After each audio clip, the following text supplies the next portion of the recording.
अनीता आज शाम से ही बहुत उदास थी। जब उसकी देवरानी सुरभि ने उसके चरित्र को लेकर कटाक्ष किया था, वह हैरान थी कि सुरभि ऐसे कैसे सोच सकती है। रमन तो मेरे छोटे भाई जैसा है, उसके साथ छी। उसकी आंखों से आंसू बहना रुक ही नहीं रहे थे। सोचते सोचते वह अतीत में खो गई। जब वह शादी होकर इस घर में आई थी, तब रमन सिर्फ 12 वर्ष का था। नई भाभी के आकर्षण में बंधा हुआ उसके इर्द गिर्द ही घूमता रहता। शर्मीलेपन के कारण बोलता कुछ नहीं, पर कमरे में उसके आसपास चक्कर लगाता रहता। उसके प्यार से बोलने पर धीरे धीरे वह खुलने लगा। फिर उन दोनों में अच्छी दोस्ती हो गई। अनीता अपने भाई को छोड़कर आई थी, जो लगभग इसी उम्र का था।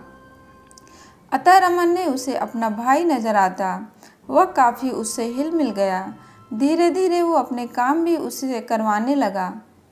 कभी दोपहर से फुर्सत मिलने पर वह उसके साथ लूडो, सांप सीढ़ी खेलती, उसके होमवर्क करने में मदद करती। उसकी यूनिफॉर्म, स्कूल बैग, टिफ़िन सब की जिम्मेदारी उसने अपने ऊपर ले ली।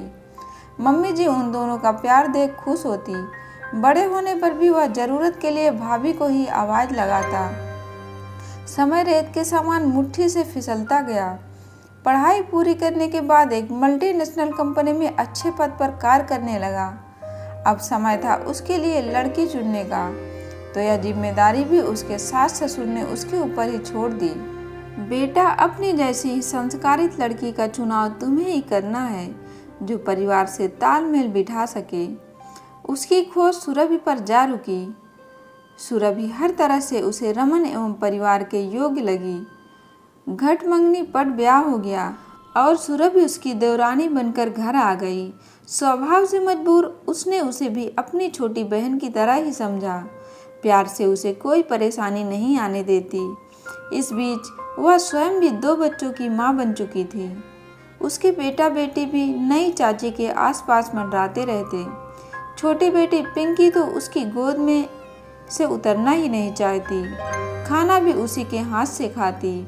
हाँ, अभी रमन के व्यवहार में कोई परिवर्तन नहीं आया था। वह अपनी छोटी बड़ी ज़रूरत के लिए भाभी को ही आवाज़ लगाता। शादी को कुछ माह गुजर चुके थे। सब कुछ ठीक चल रहा था, किंतु सुरभि को अब यह पसंद नहीं था कि रमन अपनी भाभी से किसी काम के लिए बोले। बरसों की पुरानी आदत को बदलने में समय लगेगा, वह सुरभि को समझाता, किंतु वह मन ही मन में कुढ़ने लगी। धीरे धीरे वह अनीता को रोकने लगी कि आप क्यों रमन का काम करती हो।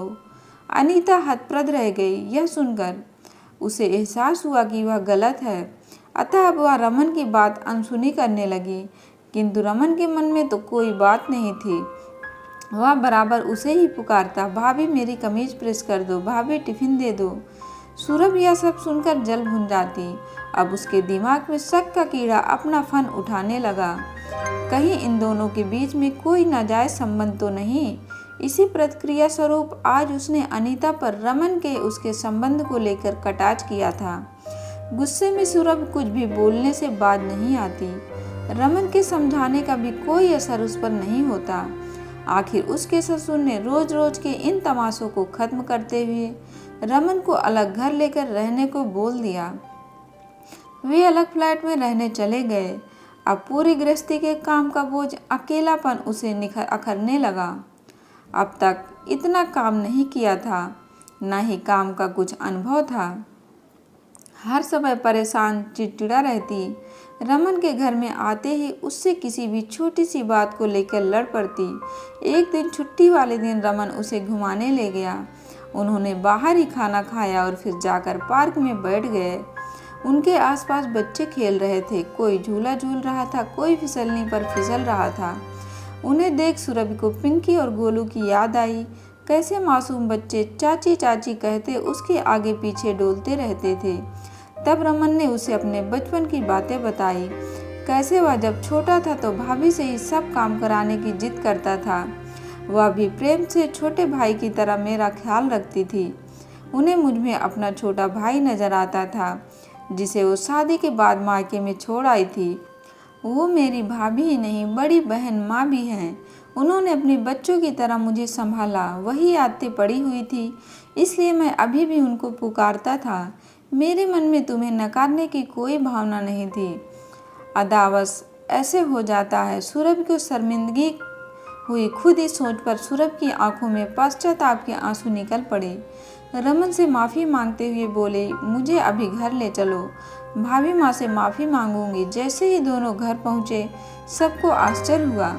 अनीता को देखते ही उसके पैर पकड़कर बोली, भाभी माँ मुझे माफ़ कर दो, मैं अपने किए पर शर्मिंदा हूँ। अनीता उसे उठाकर गले लगाते हुए बोली, तुम मेरी छोटी बहन हो, छोटे से कैसे नाराज़गी। सब प्रसन्न होकर ठहाके लगा रहे थे।